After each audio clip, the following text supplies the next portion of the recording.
Hi, Caspar here on the 16th of July 2019, and well, there are pros and cons of having a double deck for wine rack. I must say, we have one in a disused fireplace in our dining room, which in many ways is perfect because the cold air comes down the chimney and keeps the bottles at a good temperature.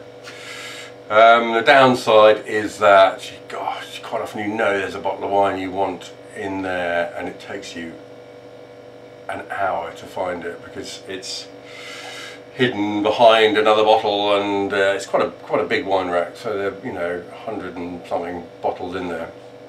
It's a lot of juggling, but the upside is that from time to time you find something completely unexpected, something you thought was long gone, and this is one of those. So this is a wine we offered, good lord, I would say 6 years ago or something, and it is 2010 Cabernet Franc Cuvée Madeline from Pearl Morissette.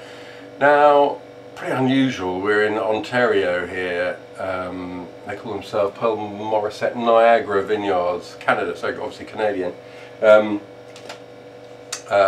looking at 13.5% alcohol. I get the impression Cabernet Franc, particularly from this example, is quite successful in Ontario. So yeah, I think a lot of commentators suggest this should have been drunk by now, but I was intrigued because it was such a good wine.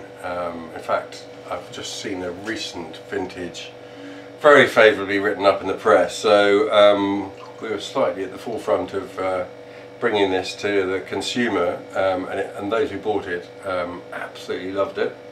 Deep wine, deeply coloured. Of course, the nose is all tertiary, it's all slightly bonfire smoke, and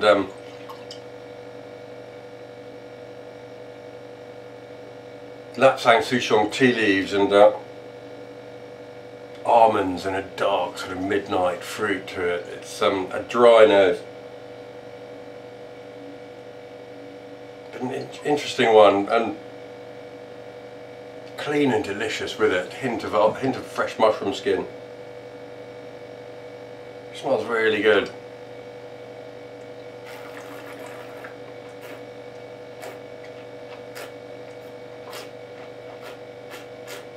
And it's cool, there's a flash of instant spice on entry.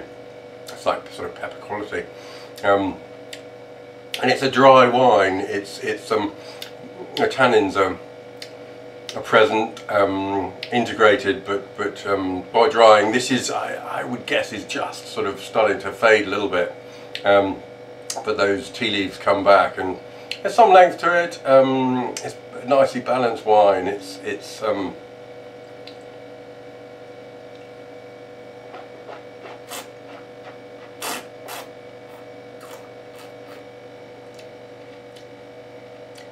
quite a serious wine, it's got, when I say aspirations, I don't mean it's trying to be something it's not, but it's really, there's a serious quality to the structure in here. It's really quite grown up, quite lovely. I mean, there's no great huge size to it. It's sort of medium weight at best, really, but nicely fresh and direct, and doesn't rely on any sort of ripeness of fruit to get it through. It's a wine of significant structure, and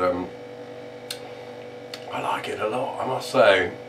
I think if you have any of this, which you probably don't, but drink it pretty soon and find yourself a more recent vintage, because I like this. I perhaps liked it more last time I drank it, which was a couple of years ago at the very least. But I think it's really good stuff, and just proof, if proof were needed, that you don't got to go to Bordeaux to find good Cab Franc. That's super, really lovely wine. That's been 2010 Pearl Morissette. Yeah, Niagara, Ontario Cabernet Franc. And I think that's really delightful, and what I find in the wine rack. Really pleased about that.